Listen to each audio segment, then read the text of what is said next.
Queridos, estamos em guerra, amém? Amém, né? Queridos, estamos em guerra.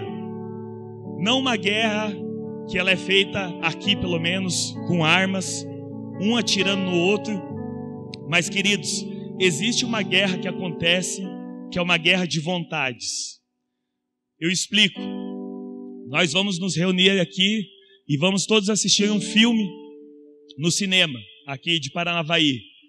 Aí inicia a guerra das vontades. Ah, mas eu quero assistir o filme do Homem-Aranha. E chega outra pessoa e fala assim, não, mas eu quero assistir aquela comédia romântica que está em cartaz. E outra pessoa quer assistir um desenho e por aí vai. Ou quando a gente vai sair para almoçar, então um vai falar assim, mas eu quero frango assado. Outro vai falar, não, mas eu quero costela. E outro vai falar, eu queria um macarrão. E outro vai falar, para mim um arroz branco tá bom. É só. E começa uma guerra de vontades. Ou quando a gente vai passear para um lugar, mesma coisa. Vamos no parque, vamos na casa da avó, vamos na casa da mãe. E sempre um conflito de vontades. Você concorda comigo?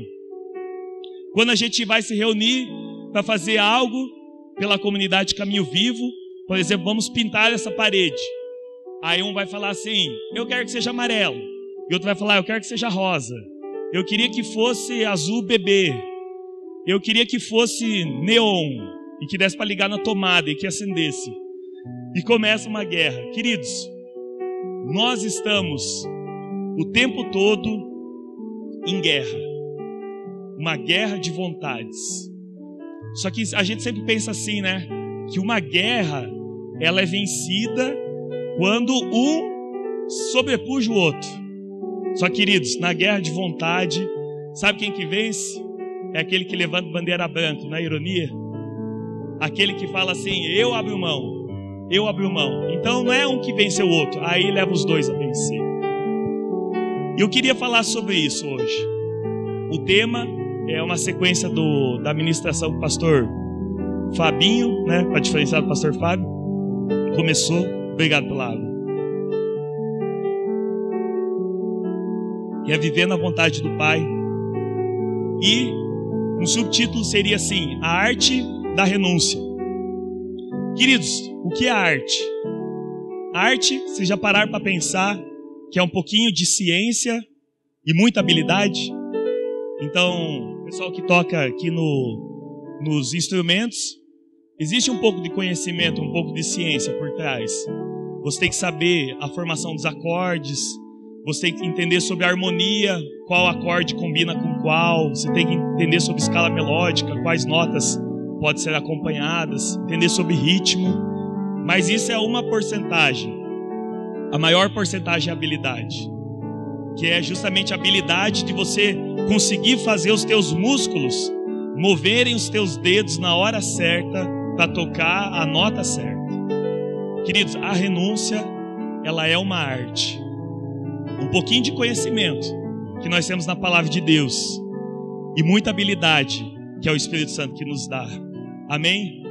Queridos, não tem como nós ficarmos aquém dessa arte da renúncia.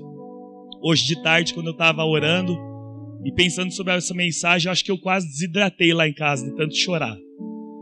E a minha única oração era assim, Deus, eu só quero passar isso. Então a minha oração é assim, se eu conseguir passar um pouco do que eu estava sentindo, eu já vou ser bem sucedido. E eu queria te levar hoje para essa jornada, para a gente perceber o que é essa beleza, que é uma arte que talvez seja a obra-prima que Deus, Ele fez quando Ele renunciou. E que talvez eu possa até dizer que seja a marca, o polegar digital de Deus em nós, no homem, é a renúncia. Amém? Queridos, Jesus, Ele foi mestre nessa arte da renúncia. E como Ele foi mestre, e o melhor de todos, acho que nada melhor do que aprender com Ele. Amém? Então, para a gente começar, eu queria ler Filipenses, o mesmo texto que o pastor Fabinho leu, 2, a partir do versículo 1.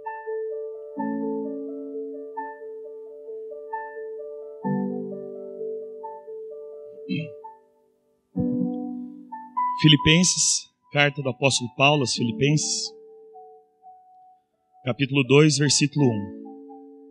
Queridos, esse texto aqui, se você não ler ele e não chorar, não, brincadeira, é que ele é muito intenso. Vamos lá. Se por estarmos em Cristo, nossa, querido, pense em cada palavra que a gente está lendo aqui, é muito top esse texto. Se por estarmos em Cristo, nós temos alguma motivação, alguma exortação de amor, alguma comunhão no Espírito, alguma profunda afeição e compaixão, completem a minha alegria. Olha que interessante, tendo o mesmo modo de pensar, o mesmo amor, um só espírito e uma só atitude. Nada façam por ambição egoísta ou por vaidade, mas humildemente considere os outros superiores a si mesmos. Cada um cuide, queridos, isso é tremendo, não somente dos seus interesses, mas também dos interesses dos outros. Olha esse versículo, queridos. Seja a atitude de vocês a mesma de Cristo Jesus. Vamos dar uma pausa aqui. Queridos, a atitude, tem algumas traduções que falam do sentimento de Cristo. Queridos, quando a Bíblia ela fala primeiro Cristo e depois Jesus, eu não sei quantos sabem, mas Cristo não era o sobrenome de Jesus. Tinha uma época que eu pensava assim, que era Jesus, Cristo, como se fosse sobrenome. Cristo é a referência do divino no homem. Cristo quer dizer o Messias, aquele que foi prometido por Deus, aquele que foi enviado por Deus para trazer salvação. Quando a Bíblia ela fala Cristo antes de Jesus, ela está falando a mesma coisa que o Deus que virou homem, ou Deus que é o homem, ou a característica do divino no homem. Quando a Bíblia ela fala Jesus Cristo, ela está falando o homem que também era Deus, enfatizando a parte humana. Quando a Bíblia fala só Jesus, está enfatizando só a parte do homem. Quando a Bíblia está falando só Cristo, quando fala, por exemplo, daquele texto tremendo que fala o Espírito de Cristo, está falando daquilo que é a essência pura do divino. Queridos, seja a atitude de vocês a mesma de Cristo Jesus. Então ele fala, o sentimento, aquilo que te motiva a caminhar, aquela tua força motriz que te leva a dar passos, seja a mesma do Deus que virou homem. E o que esse Deus que virou homem, ele fez? Ele está no próximo versículo. Versículo 6. Que embora sendo Deus, não considerou que o ser igual a Deus era algo a que devia apegar-se. Queridos, ele falou assim, eu sou Deus, eu tenho todo esse poder à minha disposição. Eu tenho o poder de mover montanhas, eu tenho o poder de criar e destruir o universo. Ele olhou para todas essas características, ele falou, eu julguei, eu discerni que eu não deveria me apegar a isso. Não deveria me apegar a essa porção divina. E o próximo versículo? Mas esvaziou-se a si mesmo, vindo a ser servo, tornando-se semelhante aos homens. E o próximo? E sendo encontrado em forma humana, humilhou-se a si mesmo e foi obediente até a morte, e morte de cruz. Até aí. Queridos, ter o mesmo sentimento ou a mesma atitude de Cristo é a atitude, a capacidade de esvaziar-se. Jesus, quando ele fez isso, ele fez por um único motivo. Essa foi a parte que Deus me pegou assim, de jeito. Queridos, Jesus, ele esvaziou-se de si mesmo. Ele renunciou o Deus que tinha nele, a porção divina, para um único motivo, que é fazer semelhante aos homens. Queridos, isso é tremendo, é tremendo, é tremendo. A atitude do Deus que enviou o seu próprio Filho é abrir mão de tudo para se fazer igual a você e a mim. Se fazer igual, querido, se fazer semelhante. Essa atitude de Cristo. Ele abriu mão do divino para se fazer semelhante. Ele abriu mão de todo o poder para se fazer semelhante a nós. Ele abriu mão de tudo e se fez nada para ganhar o mundo de volta para Deus.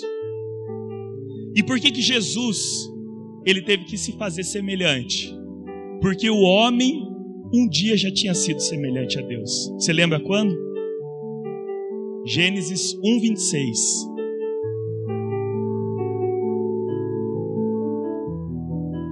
Gênesis, primeiro livro da Bíblia, capítulo 1, versículo 26. Olha lá. Então disse Deus: façamos. Não era só Deus sozinho ali, Deus Pai. Era Deus Pai, Deus Filho e Deus Espírito Santo. Jesus já estava falando.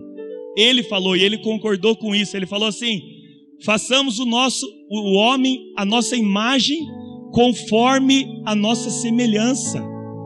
Queridos, esse Deus de amor, ele, quando ele decidiu criar o homem, ele falou: eu vou fazer alguém semelhante a mim, para que eu possa me conectar a ele. Eu não fiz o cachorro semelhante a mim.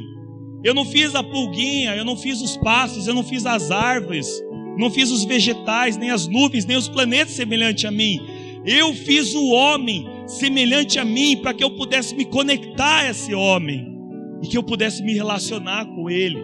Querido, você não consegue se relacionar com um animal.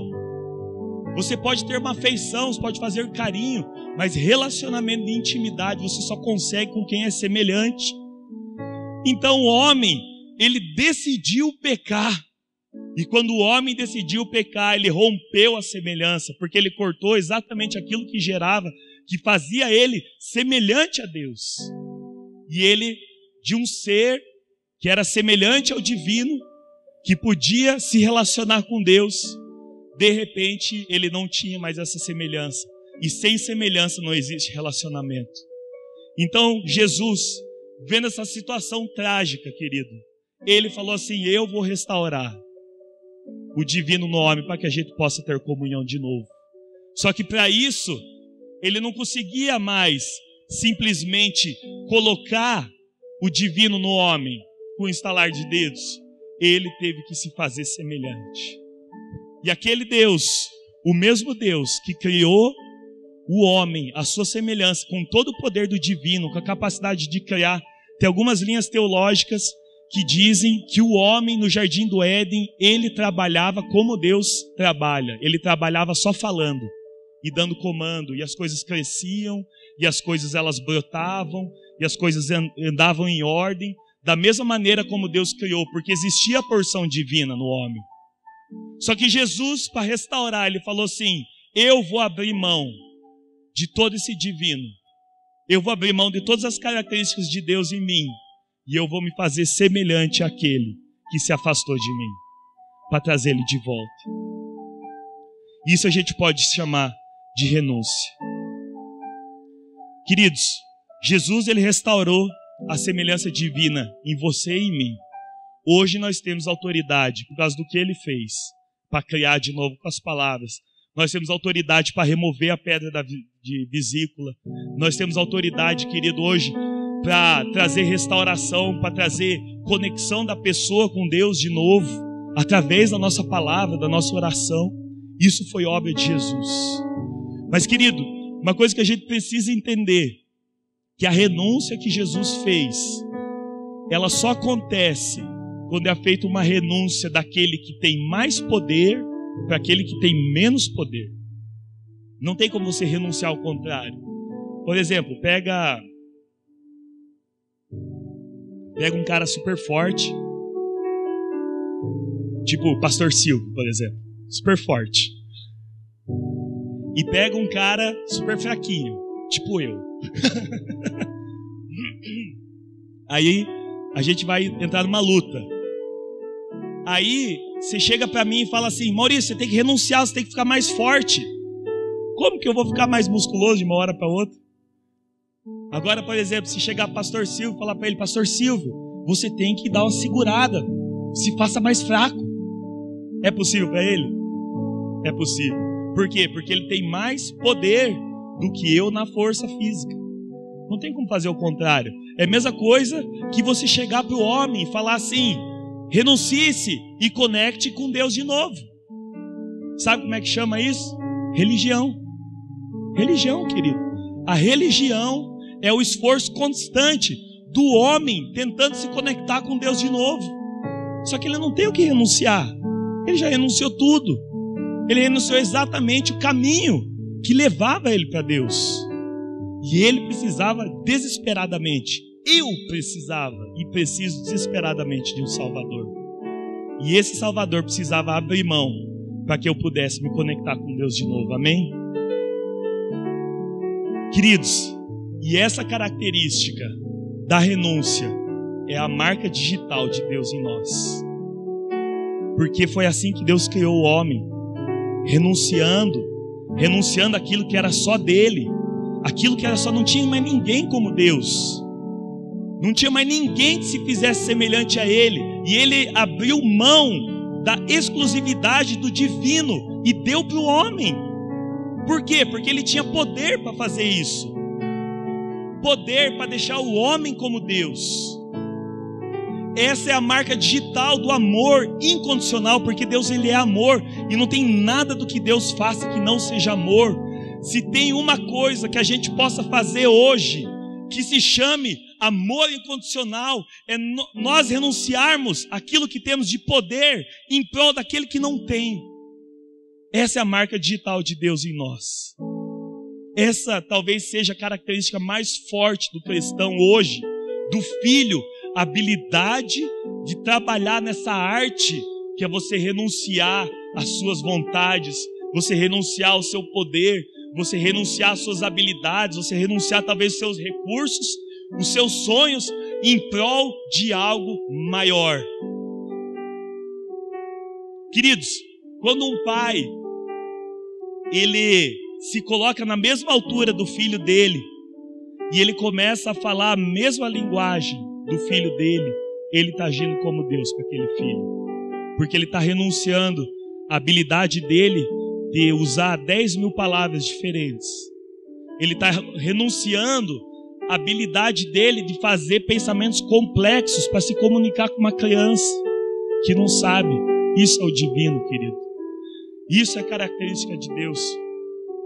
Queridos, quando uma pessoa que tem pós-doutorado, mestrado e cursos e mais cursos consegue conversar com uma pessoa que nem ensino fundamental tem, ela está agindo como Deus agiu, porque ela está abrindo mão do poder de talvez trazer pensamentos extremamente complexos que a pessoa não ia entender, para poder se comunicar, para se fazer semelhante. Quando o pai, ele se faz semelhante ao filho, ele está agindo como Deus agiu. Quando aquele que sabe um monte de coisa se faz parecer que ele sabe tão pouco, ele está agindo como Deus agiu, com a marca de Deus, com a impressão digital. Queridos, quando o rico, aquele que está acostumado a comer talvez fora todo dia, quando esse mesmo rico, ele não liga de comer um prato de arroz na casa daquele que não tem e se alegra com isso, querido, ele está agindo como Deus agiu. A capacidade, querido, de renunciar para a gente poder comunicar. Queridos, sabe qual que é a ironia cósmica? Esse paradoxo cabuloso é exatamente a nossa habilidade de renunciar aquilo que nos torna mais parecidos com Deus, é aquilo que nos faz mais humano. Queridos, essa é uma ironia. Quando eu estava escrevendo hoje, eu falei, meu Deus, a lógica de Deus é totalmente diferente da lógica do mundo. A gente se aproxima mais de Deus, e mais eu chego perto de Deus, e eu estou totalmente imerso em Deus, e isso me faz ser cada vez mais humano. E a religião, ela anda na contramão. Ela quer te fazer mais estudado, e ela quer te fazer mais poderoso, e ela quer te fazer mais rico e mais não sei o que, para que você se separe das pessoas, para que você crie barreiras, para que você diga assim: existem as pessoas do altar, existem as pessoas do chão aqui, Para que você diga assim: existem as pessoas que têm seminário teológico, existem as pessoas que não sabem nada de Bíblia. Queridos, a religião é um veneno, querido. E a gente vai às vezes adquirindo esse poder de entender as Escrituras. A gente vai adquirindo esse poder de entender o pensamento de Deus. E às vezes a gente usa esse poder para causar separação. Queridos, isso é o diabo. Isso é o diabo em nós. O diabo faz isso. Usa o poder para causar separação. Sendo que às vezes a gente, por entender a graça, e entender o que Jesus fez, e entender o tamanho do nosso pecado, a gente devia ter compaixão daqueles que não entendem ainda.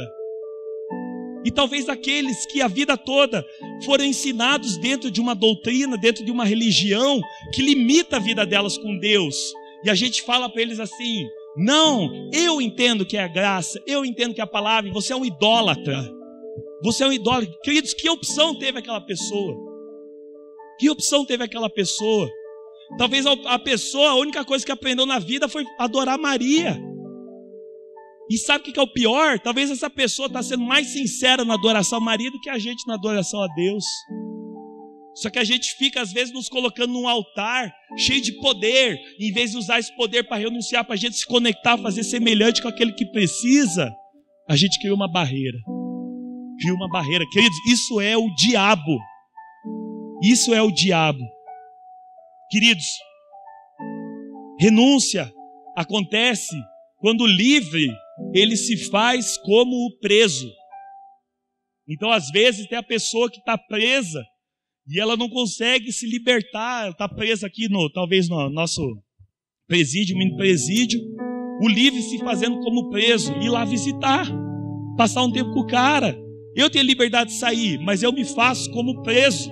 Eu fico aqui com você um tempo, para a gente fazer semelhante, pelo menos por um segundo.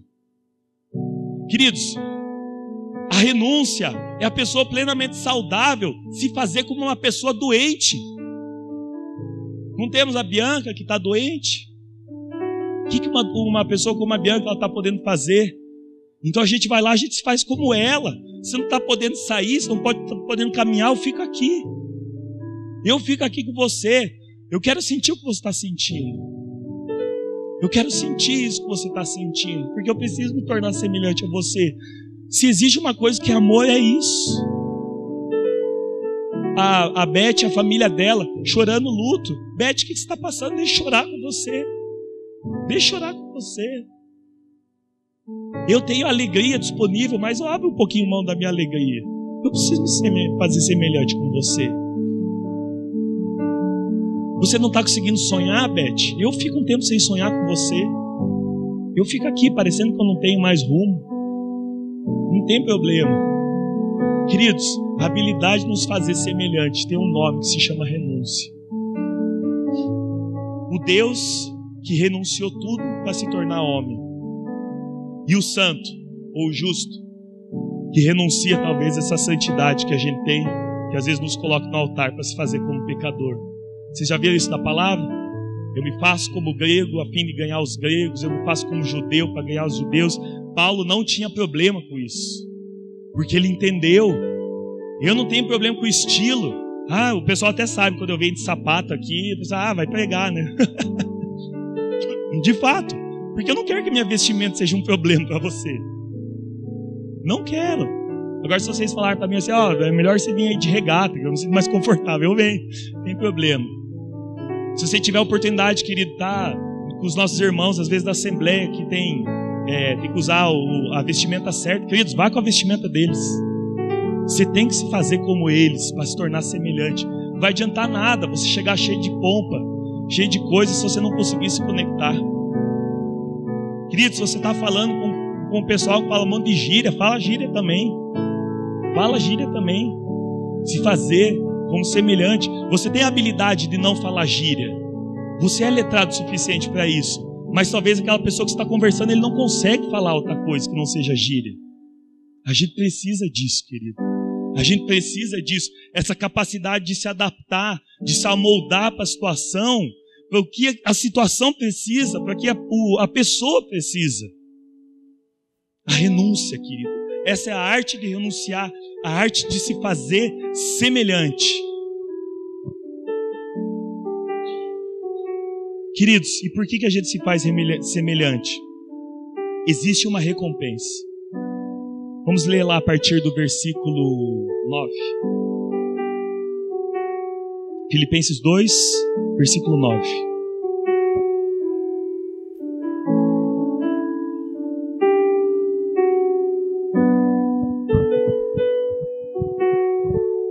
Depois que Jesus, ele renunciou o divino nele, diz assim: por isso Deus exaltou a mais alta posição e lhe deu o nome que está acima de todo nome, para que ao nome de Jesus se dobre todo o joelho, nos céus, na terra e debaixo da terra, e toda língua confesse que Jesus Cristo é o Senhor, para a glória de Deus Pai. Queridos, Jesus, ele renunciou o divino para que você e eu, a gente pudesse dizer: Jesus é o meu Senhor.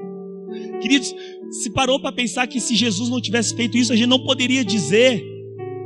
A gente não poderia dizer. Ele não renunciou porque ele queria o nome sobre todo nome, para o próprio egoísmo dele. Não era. Ele falou assim: até onde eu tenho que ir para ter o nome sobre todo nome? Aí Deus fala: você tem que fazer igual esses caras aqui. Então eu vou me fazer igual, porque eu vou usar o nome que está sobre todo nome para fazer eles parecidos com você de novo. É para isso que ele queria. Ele falou: eu vou até a última consequência da última gota de sangue. Eu vou até lá. Eu vou até lá, eu renuncio tudo. Eu renuncio tudo, o meu bem-estar. Eu renuncio as coisas que eu gosto, as coisas que a gente tem aqui no céu. Eu renuncio o que for. Isso é amor incondicional. E ele foi até as últimas consequências. E sabe o que é o mais interessante? Jesus, ele faria tudo de novo. Tudo de novo, se precisasse. Se por algum mistério galáctico Jesus tivesse falhado, ele ia fazer tudo de novo. E se Deus falasse assim: Jesus vai ter que fazer tudo de novo, daí Jesus vai falar: mas eu vou ter que ser traído, Pedro vai ter que me negar, mas os fariseus vão ter que me perseguir de novo, vão ter que te perseguir, eu vou ter que passar 40 dias no deserto sendo tentado pelo diabo, vai ter que fazer. Judas vai me trair? Vai. Eles vão me crucificar, eles vão enfiar de novo aqueles negócios aqui, vai ter que fazer um outro buraco, porque aquele já está aqui. Dá para usar o mesmo buraco? Vai ter que fazer um outro buraco. Eles vão ter que me chibatar, me chicotear, vão cuspir em mim e me escarnecer, vão me levantar numa cruz e vão falar para mim: se você é filho de Deus, desce daí. Vai ter que fazer. Jesus, ele ia falar: eu faço tudo de novo. Eu faço tudo de novo, porque vale a pena, queridos. De alguma maneira, a gente vale a pena para Deus. Você vale a pena para Deus com a tua história, querido. Com a tua escola, com tudo que você viveu, com todos os teus erros, todos os teus problemas, tudo que você fez de bom, de ruim, querido, você vale a pena para Deus. Vale a pena todo esse sofrimento, toda essa renúncia, toda essa angústia que Jesus passou. Vale a pena. Vale a pena. Ele renunciou para se fazer semelhante. Para se fazer semelhante. Oh, Jesus. Queridos, quando a gente renuncia, a gente precisa ter o olho na recompensa. A gente precisa ter o olho na recompensa. Jesus constantemente tinha o olhar dele voltado para a recompensa. Mas quando a gente pensa em recompensa, a gente sempre pensa naquilo que vai me beneficiar. Não, queridos, a recompensa é o que vai beneficiar o todo. O que vai beneficiar o todo? O olhar de Jesus, ele estava constantemente ali. A recompensa é eu ter o nome que está sobre todo nome, para eu conectar o homem de novo com Deus. Queridos, quando a gente tem o pensamento na recompensa, a gente se torna inabalável, queridos. A gente se torna inabalável. Quando, querido, você vai com a tua esposa, hoje a gente não faz mais isso, mas no Netflix, não vai mais na locadora, né? Mas no Netflix vocês vão assistir um filme, aí tua esposa quer assistir uma comédia romântica, e você quer assistir um filme de ação com o Schwarzenegger. Queridos, qual que é a recompensa? A recompensa é eu fazer aquilo que eu quero, ou a recompensa é você talvez no meio do filme olhar pro teu lado e você ver que a tua esposa está se divertindo a beça, assistindo o filme que ela está assistindo. E você pensa assim, eu tenho um casamento fortalecido. Querido, quando você sair para comer com alguém, qual que é a recompensa? Você comer o que você quer? Ou você ter aquele momento de comunhão, saber que você está com o teu irmão ali, junto, sendo fortalecido na fé? Querido, a gente precisa olhar para a recompensa. Querido, quando você abre mão de toda a sua teologia, de tudo aquilo que te faz mega power, apóstolo da fé, para se conectar com talvez aquele que não tem esse mesmo conhecimento que você, olhe para a recompensa, é uma alma salva. É uma alma salva, querido. Seja mais humano, seja aquilo que Deus nos criou desde o início para ser humano. Humano. Eu não sei como a gente chegou nesse ponto como sociedade, que a gente separou de tal maneira o divino do homem, sendo que parece que as duas coisas elas se encontram no centro. Quanto mais Deus, mais homem. Quanto mais Deus, mais humano a gente é.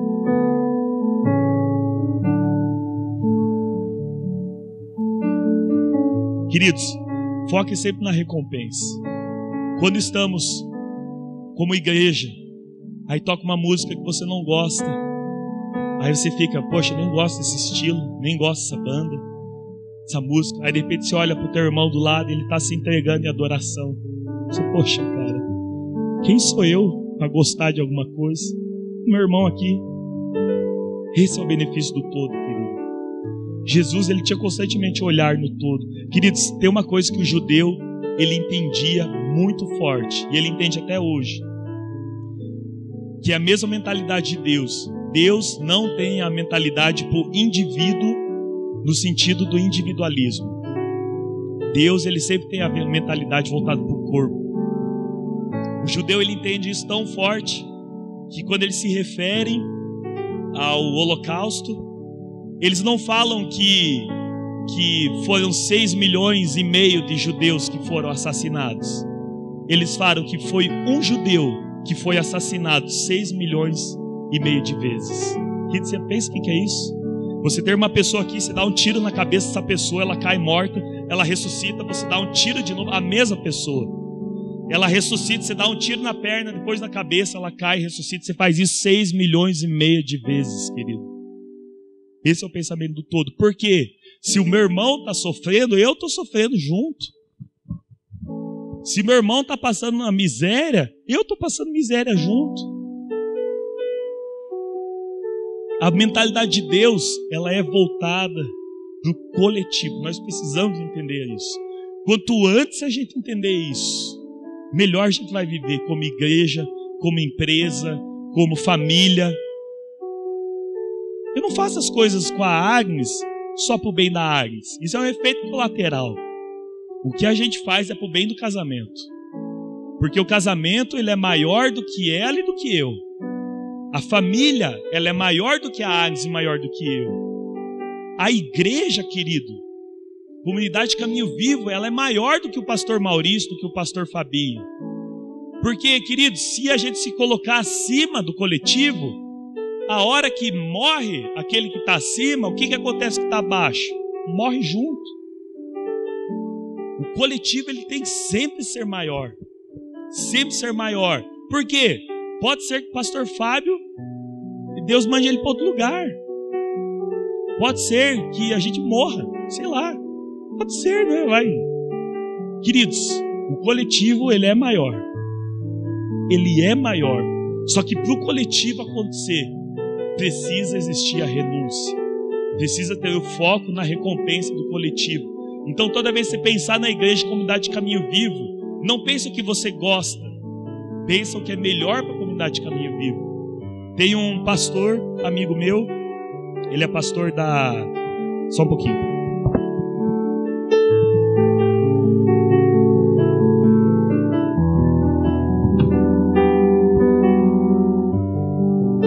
Ele é pastor da Bola de Neve, lá em Cascavel. E o nome é Pastor Pebe. Eu conheci ele antes dele virar pastor. Ele tem uma cara de de índio, assim, aquele cabelo tipo de índio que vinha até aqui assim, o cabelo dele.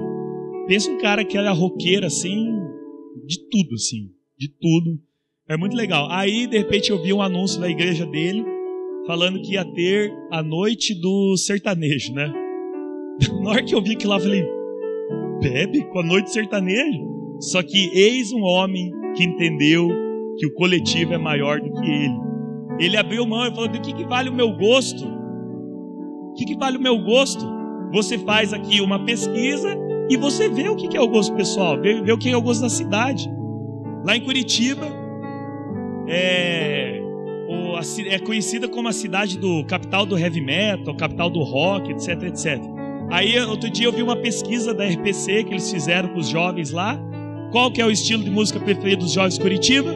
Sertanejo. Então, o que adianta fazer? Vamos fazer um evento de rock. Faz de sertanejo, vai ter mais efeito.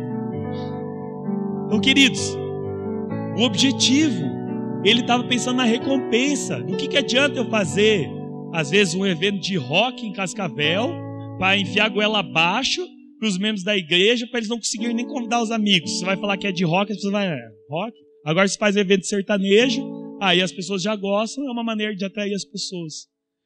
Queridos, isso é a renúncia. Isso é renúncia. Poder abrir mão daquilo que a gente quer com foco na recompensa do todo. A recompensa que beneficia você, me beneficia os nossos amigos, os nossos parentes. E, queridos, teve um rema de Deus para mim, quando a gente começou a namorar, que caiu no meu coração e eu nem sabia do que aquilo estava tratando ou de que isso viraria algo tão grande como uma mensagem hoje. Quando a gente começou a namorar, o que Deus falou firme no meu coração, e eu tenho muito firme até hoje, é a seguinte frase: aquilo que você gosta, a partir de hoje, é aquelas coisas que eu gosto. Queridos, eu não gostava, não é que eu não gostava, eu não me interessava por educação física. Eu não me interessava assim no sentido de querer entender o funcionamento do corpo, querer entender como é que funcionam os músculos, ou querer entender de musculação, essas coisas assim. Era uma coisa totalmente fora da minha área. Só que por eu estar me relacionando com a Agnes, eu falei, aquilo que você gosta é aquilo que eu gosto. Queridos, eu comecei a gostar tanto de educação física que meu trabalho de conclusão de curso de publicidade foi sobre academia. Hoje nós temos uma empresa, uma academia. Queridos, só que o que acontece? Nossa, Maurício, você fica assim, se negligenciando e se resignando e tudo se fica assim. Não, queridos, é o maior prazer. É o maior prazer para mim poder fazer isso. Eu até pensei, né, Araci, você gosta de seguros, não? Só no teu coração, querido, das coisas que o teu cônjuge, a pessoa que você caminha ao lado, você já se colocou no coração assim? Eu quero gostar daquilo que o meu cônjuge gosta? Eu, por exemplo, assim, era difícil assistir comédia romântica. Aí a Agnes, ela ama comédia romântica, aquela do Netflix, ela já zerou todas, eu acho, lá. A gente escolhe uma comédia romântica, já assisti. Aí a gente põe, queridos, eu acabo dando umas risadas no meio do filme, só que dela fala, você tá gostando? Eu falo assim, não, é que eu lembrei de uma piada de outro dia lá. Ou quando acontece uma cena que escorre aquela lágrima, vai rapidinho aqui, eu falo, não, eu não tô me emocionado com o filme. É que eu gosto de ficção científica, essa é a minha praia, entendeu? A habilidade de renunciar, a gente precisa fazer isso com as pessoas. Essa arte, a habilidade de a gente poder abrir mão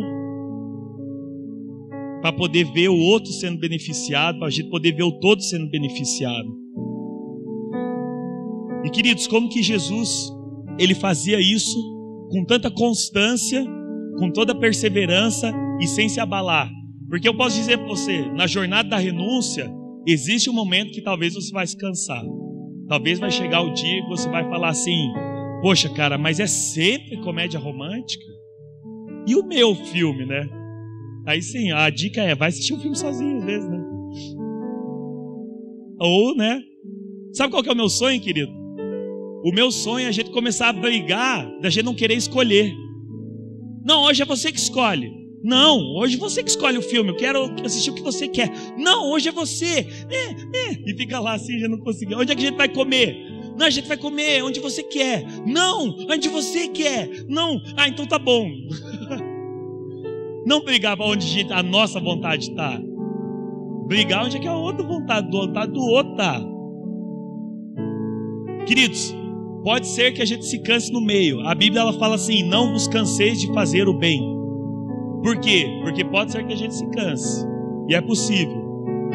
Queridos, quando a gente chega nesse momento, a gente tem que lembrar de algumas coisas. Uma delas existem dois motivadores essenciais no ser humano que mobilizam ele para fazer qualquer coisa. Os motivadores mais fundamentais do ser humano. Pega um papel desse tamanho assim para você anotar, que é extremamente complexo o pensamento. Vocês estão com papel e caneta na mão? Escreve assim: motivador número 1, dor. Motivador número 2, prazer. Queridos, o que move o ser humano é dor ou prazer. Você faz exercício físico hoje? Não. Se você não fizer por prazer, você vai fazer por dor. Porque o médico vai fazer o exame em você vai ver que não está legal.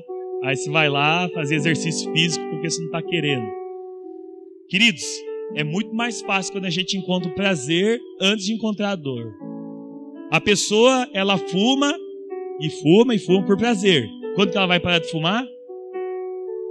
Por dor. Quando ela vê que o pulmão dela está arrebentado, quando ela vê que não tem mais outra saída, e o médico fica para ela assim: você tem 1 ano de vida, ou se para de fumar, aí vai ter que parar pela dor.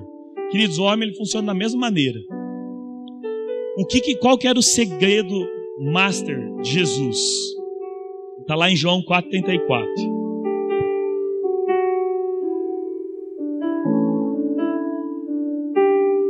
Evangelho de João, capítulo 4, versículo 34. Olha lá. A minha comida é fazer a vontade daquele que me enviou e concluir a sua obra. Queridos, aquilo que dava saciedade para Jesus, sabe quando você está com aquele desejo absurdo de comer um doce? Aí você fala: não, eu preciso de um doce, preciso de um doce, preciso de um doce. Aí você come o doce, daí parece que sossega a alma, assim, ai, que delícia. Tipo um sorvete, assim. Jesus, ele falava assim: aquilo que acalma a minha alma, aquilo que sossega a minha alma em qualquer momento, é algo que não pode ser tirado de mim nunca, que é fazer a vontade daquele que me enviou. Querido, quem que podia impedir Jesus de fazer isso? Agora me fala, quantos limites você tem para comer o doce quando você precisa? Às vezes você não tem dinheiro, às vezes você não tem o doce em casa, às vezes você não tem como ir comprar o doce, às vezes você não pode porque está com diabetes. Queridos, se a gente coloca a nossa satisfação em coisas que mudam, a gente está fadado a viver de maneira fracassada, ou pelo menos de maneira cambaleante. Horas você está bem, horas você está mal. Então às vezes a tua motivação, o teu prazer é ver quando você está agradando pessoas. Você faz tudo para agradar pessoas. Aí você fala aquilo que a pessoa quer falar, aí você fala para o teu filho tudo aquilo que ele quer ouvir, que ele gosta de ouvir. Aí de repente teu filho, por você não ter falado aquilo que ele não gostaria de ouvir, ele te dá um desprazer absurdo. E você anda cambaleante, porque você escolheu agradar ao invés de fazer a vontade do Pai. Quando a gente tem no nosso coração fazer a vontade do Pai, aquilo é inabalável. Você prepara uma mensagem para falar com uma pessoa, prepara uma mensagem para falar com 1000. Porque o teu objetivo não é falar para muitas pessoas, o teu objetivo é pregar. Quando você tem no teu coração fazer a vontade do Pai, você vai trabalhar intensamente se a tua empresa estiver indo bem ou se estiver indo mal. Porque o teu objetivo é fazer a vontade do Pai. Se você tem no teu coração fazer a vontade do Pai, você como pai, você vai falar para o teu filho as coisas que ele não quer ouvir, porque você está fazendo a vontade do Pai. Vocês percebem que Jesus era assim? Jesus, quando precisava ser firme, ele era firme. Eu duvido que Jesus ele queria sair chicoteando tudo lá no templo, derrubando as mesas, tocando todo mundo embora. Eu duvido que era aquilo que ele gostaria. Mas ele tinha no coração: aquilo que me dá prazer imenso é fazer a vontade do meu Pai. Então o que acontece? Jesus colocou o motivador da vida dele naquilo que nunca ia mudar, naquilo que nunca ia cambalear, que era fazer a vontade do Pai.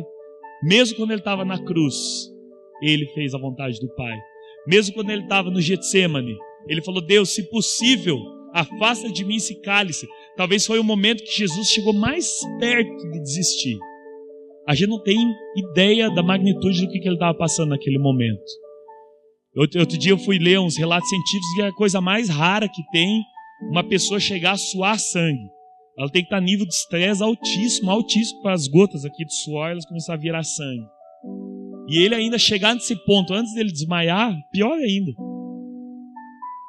Ele chegar num ponto e falar: Deus, se possível, afaste de mim esse cálice, mas seja feita a tua vontade. E naquele lugar onde ele estava talvez mais deprimido na vida dele, ele encontrou ainda ânimo e força para perseverar na vontade do Pai, porque o prazer dele era esse. Ele falou: meu prazer. Então, queridos, encontrar o prazer no lugar certo, ele muda sim a nossa vontade. Por exemplo, eu gostava de tomar café com açúcar lá em Curitiba, e eu sempre tomava café com açúcar, tomava café o dia inteiro no trabalho, até que eu fui fazer um exame médico, e o médico falou: nossa, o médico me esculachou aquele dia lá. Ele falou assim: meu, você nessa idade, o que você está achando? Olha os teus índices aqui, não sei o que. Ele até pegou o aplicativo na hora para mostrar quanto tempo de vida eu ia ter. Ele me apavorou. Aí eu falei: meu, eu tenho que mudar isso. E um dos índices que estava errado era justamente o açúcar, né?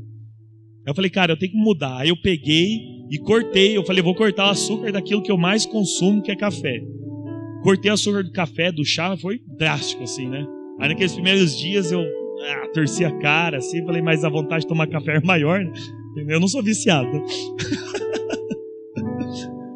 Queridos, falei: ironia do destino, hoje eu gosto de café amargo, e quando eu tomo café doce eu faço careta. Queridos, eu ficar com foco no objetivo, na recompensa, mudou meu gosto. Mudou o meu gosto. O Caio, ele tem uma experiência interessante a respeito de vontade e gosto também. Depois, quando ele pregar, vocês pedem para ele contar. Mas, queridos, muda o gosto. Se você não gosta de comer salada, começa a pensar na recompensa da salada, querido. Se a gente tivesse noção o que a salada, o que o tomate, alface, rúcula, elas fazem. Queridos, quando eu era criança, eu não gostava de tomate de jeito nenhum. Hoje eu acho que eu pegaria tomate e comeria que nem maçã, com um salzinho assim. Queridos, o benefício. Quando a gente começa a focar no benefício, a gente começa a mudar, inclusive, a nossa vontade. O que acontece? Que a gente não consegue, às vezes, comer salada, não consegue fazer exercício físico, porque a gente sempre olha aquilo como uma punição, como uma dor. E a dor é outro motivador essencial do homem. Aquilo que nos traz dor, a gente afasta de qualquer jeito. Afasta de qualquer jeito. A pessoa, às vezes, tá querendo estudar, ela sempre vê estudar como você se dando chibatada nas costas. Eu tenho que estudar, que saco, estudar. Queridos, estudar é um prazer. Você poder crescer em conhecimento. Quando você começa a ter prazer em enxergar o benefício de você estudar, aquilo começa a mudar para você. O que era dor vira prazer, e vice-versa. Então aquilo que, por exemplo, era um prazer para você, ele pode virar uma dor.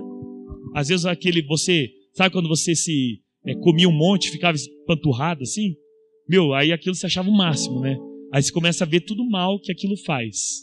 Você ficar empanturradão, não conseguir. Falei: eu tenho que parar com isso, né? Aí aquilo que era um prazer, ele vira uma dor, e você começa a afastar aquilo de você. Eu não quero mais isso, só faz mal para mim. E Jesus, ele tinha o prazer dele no lugar certo sempre. Amém? Glória a Deus, não quero mais me estender. Mas é isso, queridos. Só a gente fazer um resumo. A característica divina de Deus no homem é a nossa habilidade de renunciar. Quando a gente se renuncia, a gente se faz semelhante com aquele que a gente está renunciando àquele poder que a gente tem. Quando o pai renuncia a habilidade dele lógica, ele se faz semelhante àquela criança que ainda não tem tanta maturidade. Para quê? Para que ele possa se conectar com aquela pessoa e desprender amor para aquela pessoa. A renúncia, ela sempre é seguida de recompensa. Uma recompensa que é muito mais sublime do que aquela recompensa que você teria de atender à tua vontade. Então, o que é mais sublime? Eu comer a pizza que eu gosto ou eu ter um casamento que vai durar para sempre? O que é mais sublime? Casamento duradouro, né? O que é mais sublime? Eu escolher o filme que eu quero ou deixa eu mudar o exemplo. O que é mais sublime? Eu ficar exigindo que toque a música XYZ no culto ou ver mais pessoas adorando a Deus? O nosso ego, ele sempre vai ter uma proporção muito menor de recompensa do que a recompensa que vem quando a gente renuncia.